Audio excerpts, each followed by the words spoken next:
শয়তান কিংবা খারাপ জিন মানুষকে কেন ডিস্টার্ব করে জানেন?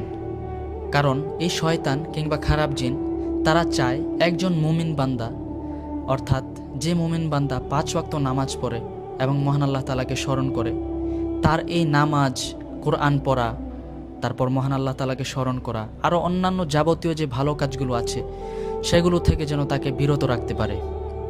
এই বিষয়ে মহান আল্লাহ তাআলা কোরআনের মধ্যে বলেন, ইন্না শাইতানা লাকুম আদুউন ফাত্তাখিযুহু আদুওয়া, অর্থাৎ শয়তান কিংবা খারাপ জিন তারা তোমাদের প্রকাশ্য শত্রু।